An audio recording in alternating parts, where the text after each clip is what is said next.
That's it for the vlog. Thanks everyone. Peace. God bless. What's up?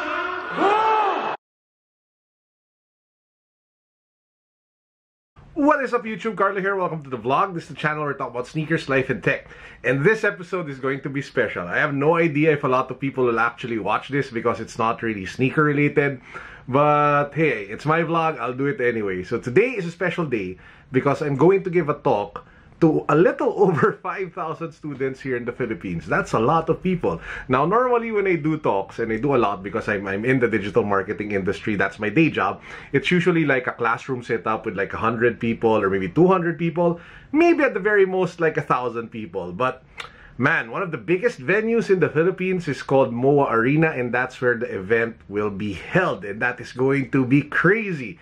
Now, usually I get invited to talks such as digital marketing, business transformation, all of which are my day job. Today's talk is special because I get to talk about something that I really love to do, and that, of course, is YouTube. So as you guys know, I've been working on this YouTube channel for more than 14 months now, and we've accumulated over 160,000 subscribers. I've made over 600 videos, and man, it's been really crazy. So come with me, we'll check out the event. I don't know if I can record the talk in full, but I'll try to record clips and share with you throughout this vlog. Let's go. Guys, that's the MOA Arena where we'll be having our talk, so let's go. Hi. Hello! So guys, we're here inside MOA Arena, and OMG, ang daming tao! We're at the backstage.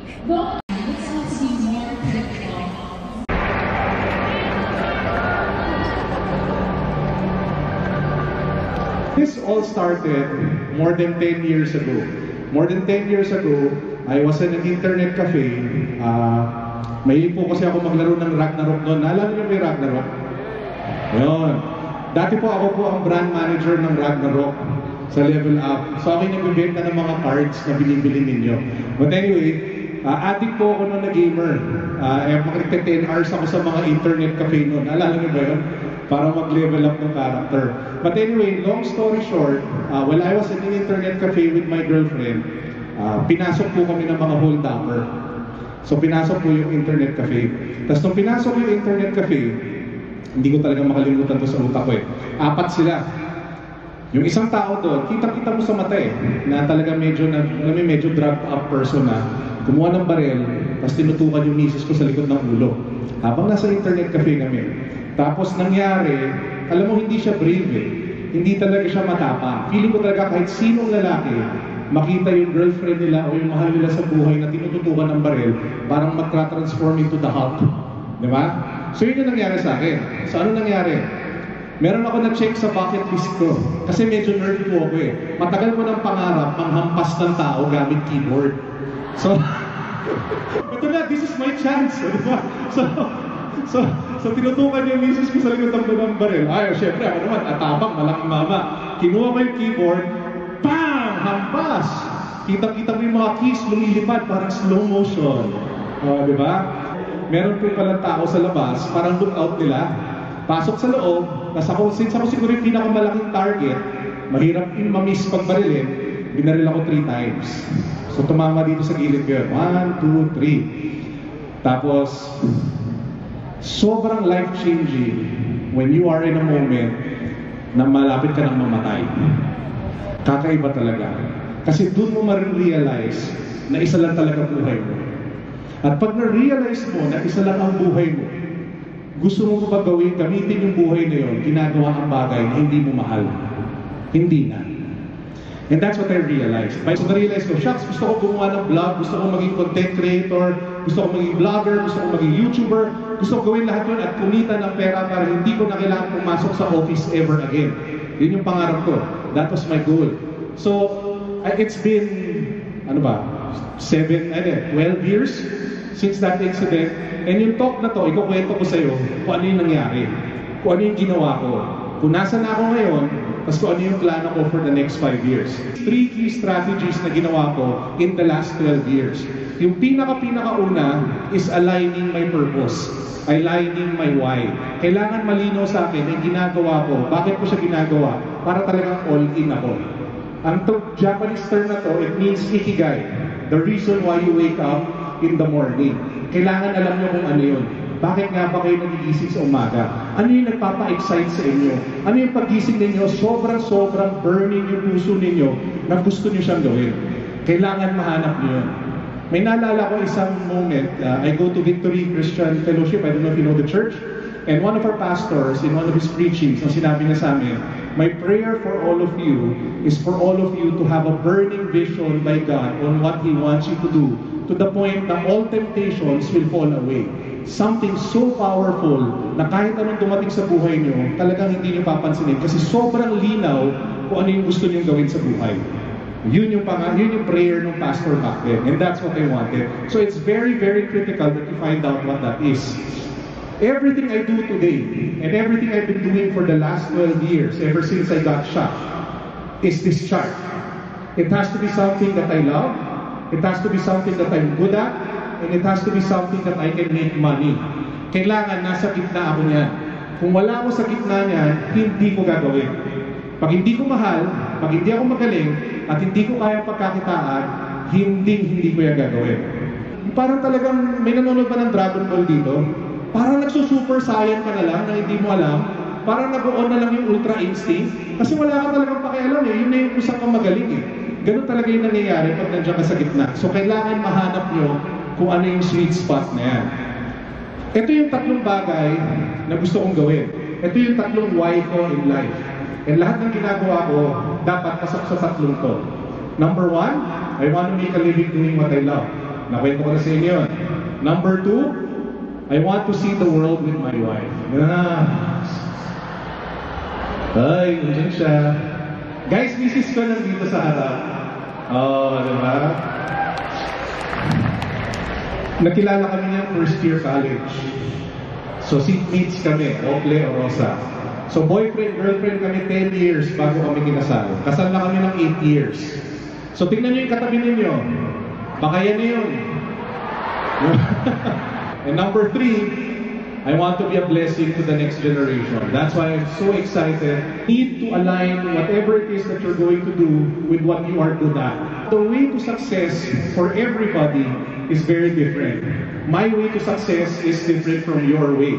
But the fastest way to become successful is to know who you are. Is to strategically know what you are strong at and what you are weak at. Tanungin ko kayo ngayon, alam niyo ba kung saan kayo magaling? Alam niyo ba kung saan kayo mahina? Kung hindi niyo alam yung sagot sa tanong na yon, mas mabagal kayo aabot kung saan yung gustong puntahan. Okay. Number 3, align with your time. Importante yung oras ninyo, linalagay na niyo sa mga bagay na gusto niyo gawin talaga. Bigyan ko ng example. I have one principle that I've always followed in life. It's called the 7-to-1 principle. What is the 7-to-1 principle? 8 a.m. to 5 p.m. you build your career. So pag nagtatrabaho na kayo, hindi maiwasan, kailangan niyo magtrabaho. Hindi naman pwede pagka-graduate niyo, YouTuber na agad kayo at tumikita na kayo ng pera. Diba? So you need to pay the bills first. And it's okay to have a job that you don't necessarily love at first as long as kumikita ka. Kasi 8 a.m. to 5 p.m. trabaho yan. At kung estudyante kayo, 8 a.m. to 5 p.m. kailangan niyo mag-aral. But the magic is the next time. The magic is 7 p.m. to 1 a.m. Because 7 p.m. to 1 a.m. that's where you build your dreams. That's where you chase after the thing that you've always wanted to become. That's where you build your app. That's where you learn new skills. That's where you build your YouTube channel. That's where you do your sideline. That's where you do your racket. That's where you do everything you want to do. So that whatever it is your dream is in life, you're able to fulfill. Ang tanong, what are you willing to give up so that you get back your 7 p.m. to 1 a.m.? What are you willing to give up so that your 7 p.m. to 1 a.m.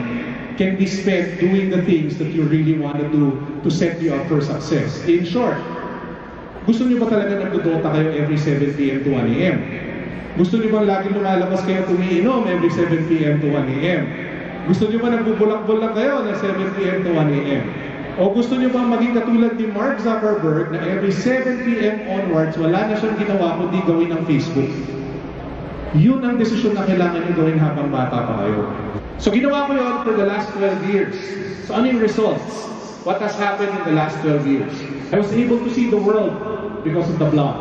I was able to go to the Google headquarters kasi media ka tech vlogger ka You're invited to go to conferences. I was invited to visit Google in the US. I was invited to visit Facebook. I was invited to go to Europe. I was able to visit the Mobile World Congress. I was literally able to see well, not the whole world, but a big part of the world because I was a vlogger. And a lot of those trips, I was with my wife. There's a picture with the CEO of Google. So his name is Sundar Pichai. Picture at the Facebook office. And a picture with Sheryl Sandberg, the CEO of Facebook. So ano na yung pwede mo gawin next? So naisip ko, Carlo, ano ba pagkatapos ng tech? Ano ba pwedeng exciting mong gawin? Sapatos. Mahilig ako sa sapatos. So inisip ko, ano pwede ko gawin sa sneakers? So gumawa ko na YouTube channel on sneakers and I've been working on it for the last 14 months. After 14 months, it now has over 162,000 subscribers. I produced over 612 videos all about shoes, all shots edited by myself during my 7 p.m. to 1 a.m. And I'm happy to report, as of last week, it now makes more money than my job. I'm sure a lot of you in this room, 10,000 of you, don't have that person that will tell you that you are great, na magaling kayo, na you are destined for great things. Malamang sinasabihan ko kayo ng bagay. Diba dami mga articles, millennials, di ba? Parang mga sabog sa buhay, di ba rin mag-focus, all of you. Kaya mo yan. You are all destined for greatness. Whatever it is, kung ano gusto niyo maging, kung gusto niyo maging abogado, kung gusto niyo maging YouTuber, kung gusto niyo maging negosyante, kung gusto niyo maging marketer, kung gusto niyo maging CEO. Guys, kaya niyo yan. Magaling kayo. Kakayanin niyo yan. Thank you very much for your time. Good afternoon. Kung gusto niyo maging abogado, kung gusto niyo maging YouTuber, kung gusto niyo maging negosyante, kung gusto niyo maging marketer, kung gusto niyo maging CEO. Guys, kaya niyo yan. Magaling kayo. Kakayanin niyo yan. Thank you very much. That's it for the vlog. Thanks everyone. Peace. God bless. What's up?